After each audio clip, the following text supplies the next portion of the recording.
আজকের ভিডিওতে আলোচনা করব দেখেছি WBHS মাধ্যমিক টেস্ট পেপার থেকে হচ্ছে ম্যাথমেটিক্স সি পেজ নম্বর 5। এখান থেকে আলোচনা করব হচ্ছে 11 দাগের 1 নম্বরটি নিয়ে।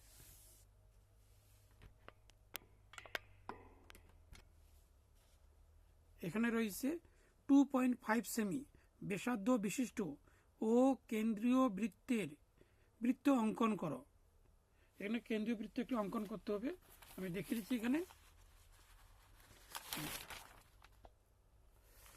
থাকবে 2.5 একটি, এখানে দাগ দিয়ে একটি হচ্ছে কেন্দ্রীয় বৃত্ত হিসেবে অঙ্কন করতে হবে, এটা বলা হয়েছে প্রথমে। তারপরে বলা হয়েছে ও বিন্দু থেকে 5 সেমি দূরে পি একটি বিন্দু নাও, অর্থাৎ এখানে ও কেন্দ্রীয় বৃত্ত এখান থেকে 5 সেমি দূরে এখানে একটি বিন্দু থাকবে পি।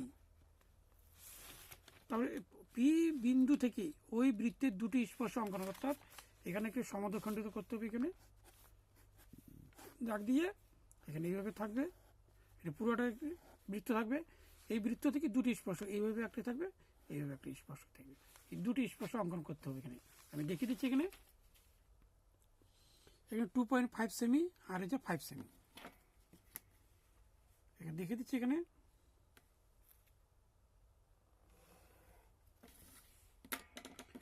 নাম দিলাম হচ্ছে ও,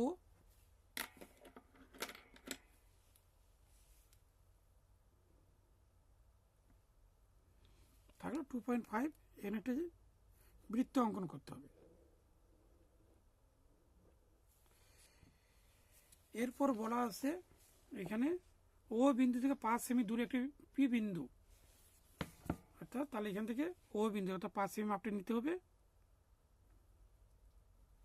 এখানে ও বিন্দু থেকে 5 সেমি দূরে এখানে একটা বিন্দু থাকবে পি। এবার এখান থেকে সমদ্বিখণ্ডিত করতে হবে। এখানে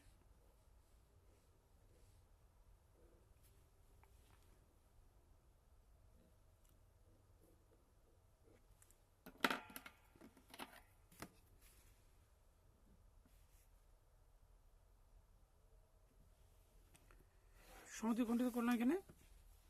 এখানে নাম দিলাম হচ্ছে এ। এরপর একটি বৃত্ত অঙ্কন করতে হবে।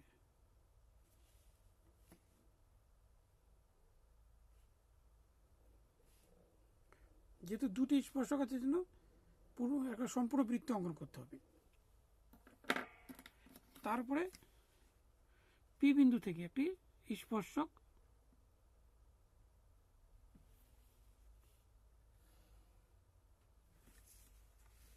এখানে একটা স্পর্শ অঙ্কন করতে হবে।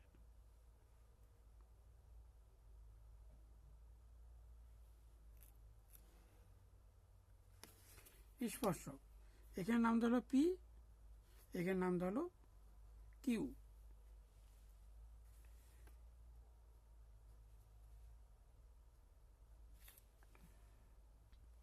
এখানে লিখতে হবে এ পি, আরটা হচ্ছে এ কিউ। হলো ও কেন্দ্র, অর্থাৎ ও কেন্দ্রীয় বৃত্তের বহিস্থ বিন্দু।